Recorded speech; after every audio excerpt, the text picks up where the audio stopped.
Assalamualaikum warahmatullahi wabarakatuh. Kami dari kelompok 1 ingin mempresentasikan hasil kerja kami. Sebelum itu izinkan kami memperkenalkan diri terlebih dahulu. Ada saya Rifka Haura Maharani, lalu di sebelah kanan saya ada Rizky Muhammad Rafiq dan Alvina Putri Abdillah, lalu di sebelah kiri saya ada Helmi Pramudita dan Syafika Zalfani Sadila. Untuk materi yang akan kami bahas itu adalah level operasi perusahaan pada tingkat level 1. Untuk penjelasan pertama akan dijelaskan oleh Alvina. Alvina dipersilakan.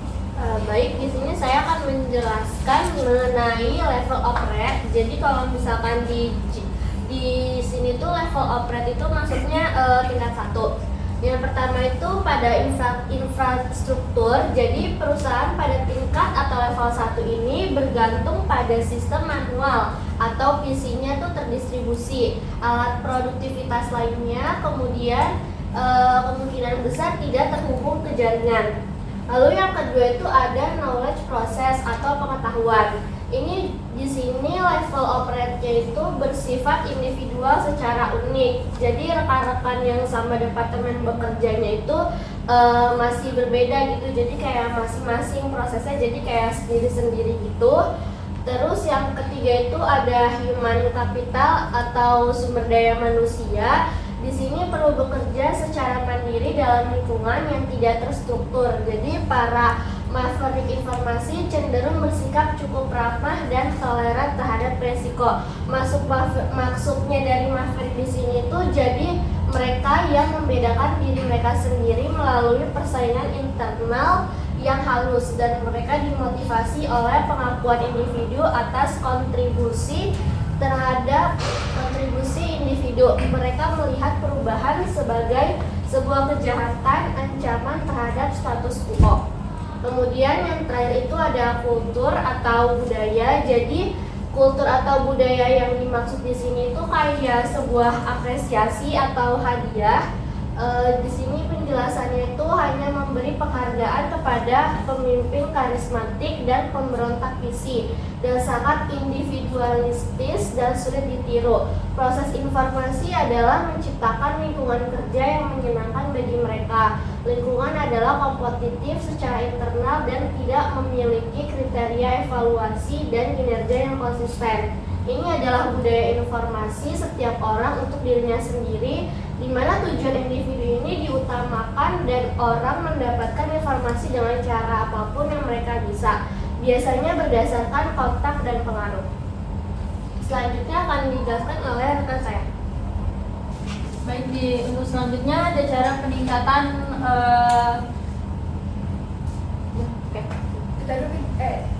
cara peningkatan dari Baik, untuk selanjutnya ada cara peningkatan suatu perusahaan dari level 1 ke level 2. Untuk yang pertama itu ada mendapat dukungan dari Maverick. Jadi Maverick itu organisasi yang memiliki sudut pandang yang berbeda.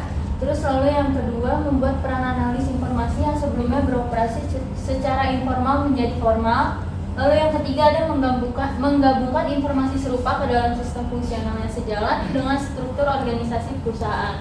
Lalu yang keempat ada pengembangan infrastruktur informasi. Yang kelima mendorong analisis daripada naluri dan agenda pribadi. Lalu yang keenam ada pengembangan metrik dan insentif di tingkat departemen dengan mempertimbangkan tujuan dan kebutuhan informasi di tingkat perusahaan. Lalu yang terakhir ada memeriksa praktik penggunaan informasi pesaing untuk mempelajari contoh baik atau kesalahan mereka. Baik, untuk selanjutnya akan dijelaskan oleh teman saya. Oke, jadi di sini ada hambatan. Yang pertama itu lemahnya dukungan manajemen. Jadi di mana situasi ini manajemen tidak memberikan dukungan memadai terhadap operasional sistem. Lalu yang kedua itu ada anggaran yang tidak cukup.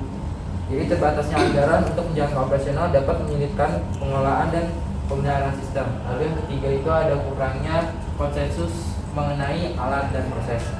Jadi ketidakpastian atau kurangnya kesepakatan di antara pemangku kepentingan mengenai alat dan proses yang harus digunakan dalam operasional sistem dapat menghambat efisiensi dan koordinasi.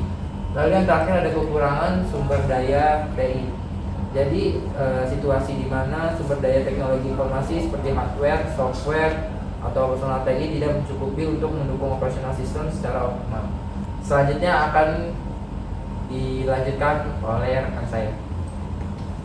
Selanjutnya saya akan menjelaskan tanda perusahaan bertransisi dari level 1 ke level 2. Yang pertama itu mentalitas saya menghilang dan digantikan oleh semangat kesatuan yang berlaku di seluruh departemen.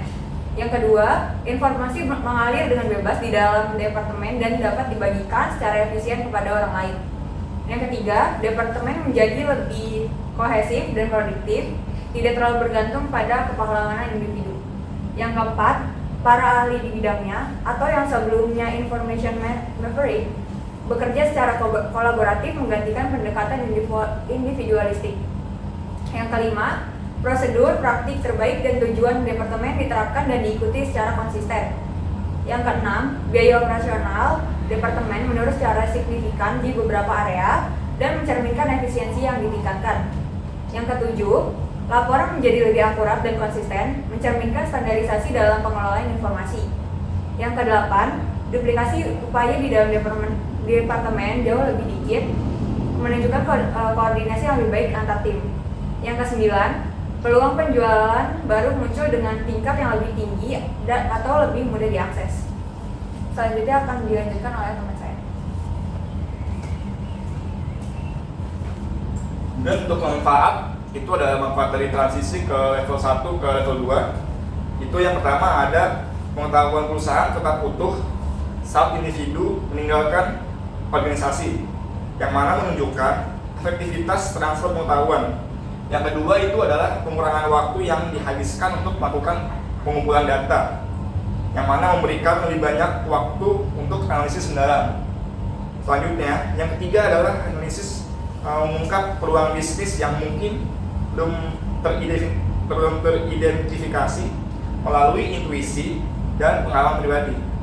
Keempat, informasi yang digunakan secara proaktif tidak hanya sebagai respon reaktif, yang mana mendukung keberlanjutan operasional dan mengatasi tantangan sehari-hari. Kelima, pengurangan dalam proses internal yang berlebihan dan penyederhanaan waktu siklus bisnis untuk menciptakan efisiensi yang lebih besar. 6. Aliran data menjadi lebih efisien dengan biaya pemrosesan informasi mengalami pengurangan sekitar 30 sampai 50%. Kemudian yang 7, meskipun beroperasi secara terpisah, unit bisnis di seluruh organisasi menghasilkan informasi yang konsisten dan dapat diandalkan. 8. Meningkatkan semangat kerja karyawan karena keyakinan yang lebih tinggi terhadap kualitas dan objektivitas keputusan berbasis informasi. Kemudian untuk selanjutnya akan saya kembalikan kepada moderator. Sekian presentasi dari kelompok kami, kurang lebihnya mohon maaf. Wassalamualaikum warahmatullahi wabarakatuh.